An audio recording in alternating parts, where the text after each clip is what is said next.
Los músculos de la cabeza se dividen en dos grupos, los músculos masticadores y los músculos faciales. En este video les voy a hablar sobre los músculos masticadores, que están encargados de funciones importantes como son el habla, la masticación, la deglución y el bostezo.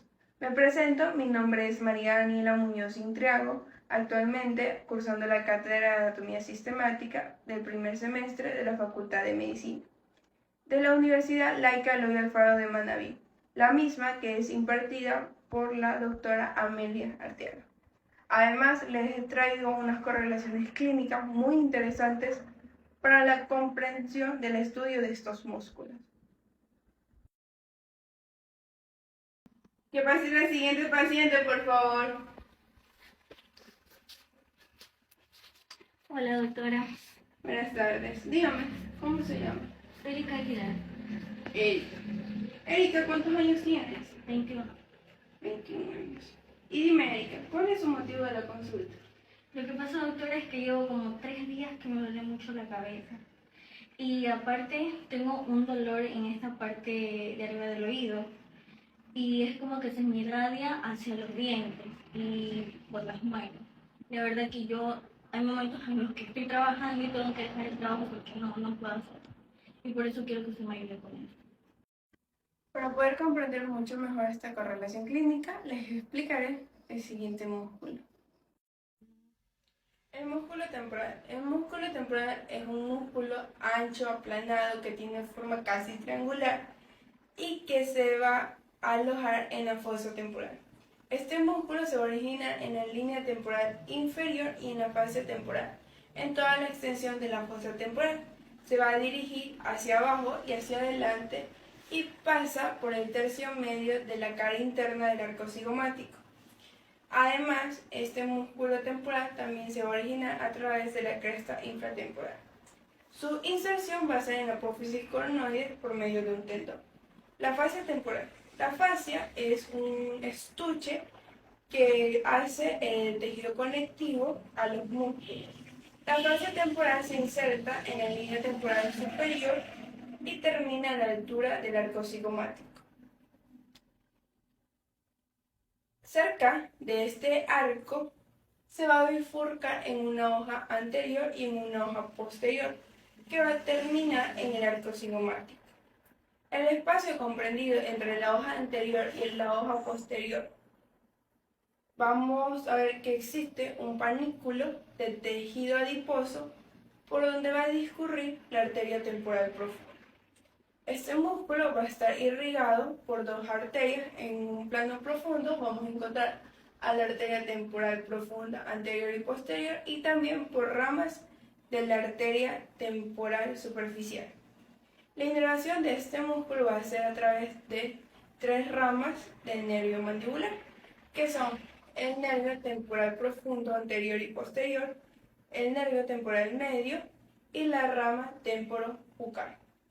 Estos nervios penetran al músculo en su cara profunda. La acción de estos músculos, una de sus principales acciones, es la elevación de la mandíbula, y por medio de sus fibras horizontales van a originar la retracción de la mandíbula. La paciente Camila Hernández, por favor, que ingrese. Buenos días, doctora. Buenos días, pase, tome asiento. Muchas gracias. Camila, dime, ¿cuál es tu motivo de la consulta? Doctora, le cuento que hace ya algunos días yo siento como que un dolor muy fuerte en esta zona de aquí. También siento un dolor aquí, como que en el hueso. Siento un dolor en esta zona de aquí, todo aquí alrededor, y un dolor insoportable en la zona del oído, pero es un dolor muy interno. ¿Será que usted me puede ayudar con este dolor?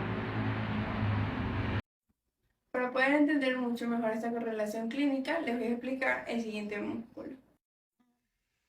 El músculo macetero. El músculo macetero tiene una forma cuadrilátero y es ancho. Se va a originar por medio de dos fascículos, un fascículo superficial y un fascículo profundo. El fascículo superficial se va a originar a partir de los 2/3 anteriores del borde inferior del arco cigomático. Y el fascículo profundo se va a originar a partir del tercio posterior del borde inferior del arco cigomático. A partir de estos dos fascículos de origen, el músculo macetero se va a dirigir hacia abajo para insertarse en la cara externa de la rama de la mandíbula. Este músculo va a estar irrigado por la arteria macetérica inferior proveniente de la arteria facial y también va a estar irrigado por la arteria masseterina proveniente de la arteria maxilar interna. Además, también va a tener una irrigación por parte de algunos vasos provenientes de la arteria transversa de la cara. Este músculo va a estar inervado por el nervio masseterino, rama del nervio mandibular. Y la acción de este músculo, su principal acción es la elevación de la mandíbula. Y por medio de sus fibras verticales, el músculo macetero hace la retracción del arco dentario inferior, de modo que se ubica posterior al arco dentario superior, como lo podremos observar. ¿Qué pasa al siguiente paciente? Doctora, buenas tardes. Buenas tardes. Dígame, ¿cuál es su nombre? María González, María, ¿cuántos años tienes? 22. María González, ¿cuál es su motivo de la consulta? Lo que pasa, doctora, es que yo ayer estaba yendo a la universidad y en lo que estaba ahí me empezó con un pequeño dolorcito aquí adelante del oído. Muy fuerte, muy pulsátil. Después, en el desayuno, empecé a sentir dificultad para tragar, los alimentos no me pasaban y me comenzó un dolor de la garganta. Por ejemplo, ahorita estoy que hablo y al momento de esforzarme me duele mucho. Y yo por eso quiero saber que usted me ayude, porque yo no puedo estar bien sin que el dolor me calme. Para poder comprender esta correlación clínica, me voy a explicar el siguiente músculo. El músculo pterigoideo medial. El músculo pterigoideo medial, para poder observar este músculo, es indispensable sacar la rama de la mandíbula. Este músculo se va a originar por medio de dos fascículos, un fascículo superficial y otro fascículo profundo. El fascículo superficial se va a originar desde la tuberosidad del maxilar. El fascículo profundo se va a originar desde la fosa pterigoidea. A partir de estos dos fascículos de origen, el músculo se va a dirigir hacia abajo, hacia atrás y hacia afuera para insertarse en la cara interna del ángulo de la mandíbula. Este músculo va a estar irrigado por la arteria facial y por una ramita proveniente de la arteria maxilar interna. Este músculo va a estar inervado por el nervio mandibular que le va a dar una rama directa desde su tronco. La acción de este músculo, como podremos observar, es la elevación de la mandíbula. La paciente Fernández López, que pase, por favor. Buenos días, doctora. Permiso. Continúe, tome asiento. Dígame, Fernanda, ¿cuál es el motivo de su visita? Doctora, le cuento que ya hace unos días llevo sintiendo un fuerte dolor en esta zona de aquí. La verdad es que no sé por qué. Y también un dolor muy fuerte en esta zona de aquí, en la zona del pómulo. ¿Será que usted me puede ayudar con eso? Para poder comprender mucho mejor esta correlación clínica, les voy a explicar el siguiente músculo. El músculo pterigoideo lateral. El músculo pterigoideo lateral es un músculo alargado de forma de abanico y se va a originar por medio de dos fascículos, uno superior y otro inferior. El fascículo superior se va a insertar en el ala mayor del esfenoides y el fascículo inferior se va a insertar en la apófisis pterigoidea y en la tuberosidad del maxilar. A partir de estos dos fascículos de origen, el músculo se dirige hacia atrás y se va a insertar en la articulación temporomandibular y en el cuello del cóndilo de la mandíbula. Este músculo va a estar irrigado por pequeñas ramitas provenientes de la arteria maxilar interna y por la arteria temporal profunda. La inervación de este músculo va a estar a cargo del nervio pterigoideo lateral que emerge directamente del nervio mandibular. La acción de este músculo es que protruye la mandíbula y nos ayuda con el descenso de la misma, como podemos observar. Las cuatro correlaciones clínicas que podemos observar en el transcurso del video están asociadas con el síndrome de dolor miofascial. ¿Y qué es ese síndrome? ¿Por qué está caracterizado este síndrome?